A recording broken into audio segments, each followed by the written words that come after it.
రాత్రికి తెలియగానే మొత్తం అందరం ఆశ్చర్యపోయాం. ఎవరు ఎక్స్పెక్ట్ చేయలే.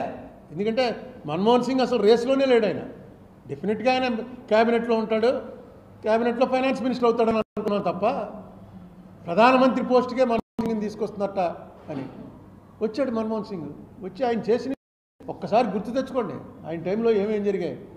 ఈ మహాత్మా గాంధీ నరేగా ఎప్పుడు వచ్చింది? Right to information act. ఇవాళ దానివల్ల ఎన్ని స్కాములు బయటకు వస్తున్నాయి. రైట్ టు ఇన్ఫర్మేషన్ యాక్ట్ 75,000 కోట్లు అనుకుంటాను. రుణమాఫీ అంటే నిజంగా రుణమాఫీ చేశారు. రుణమాఫీ అని దాని మీద రోజు గొడవలే మనకి. నువ్వు అంత చేస్తాన్నావు, ఎంత చేసావు, ఎక్కడ చేసావు, ఎవరికి చేసావు చూపించు, ఇవే రోజు గొడవలు.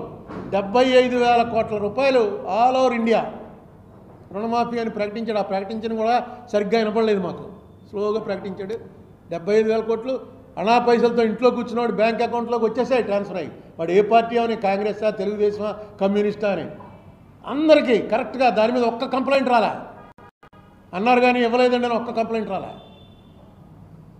ఎందుకంటే ఆయన రిజల్ట్ మీదే చూశాడు తప్ప పొలిటికల్ బెనిఫిట్ అనేది అస్సలు చూసుకోలే. అందుకే 2004 కన్నా 2009లో ఎక్కువ సీట్లతోటి కాంగ్రెస్ పార్టీ మళ్ళీ అధికారంలోకి రావడానికి కారణం ఆయనే. ఆయన పెట్టిన ఆర్టీఐ వల్లే ఆర్టీఐని విపరీతంగా వాడి చాలా స్కాములు, లేని స్కాములు, 2G స్కామ్ లాంటిది స్కాములన్నీ స్కాముల కింద చిత్రీకరించడంలో అపోజిషన్ వారు సఫలీకృతులయ్యారు. అధికారం 2014లో పోయింది.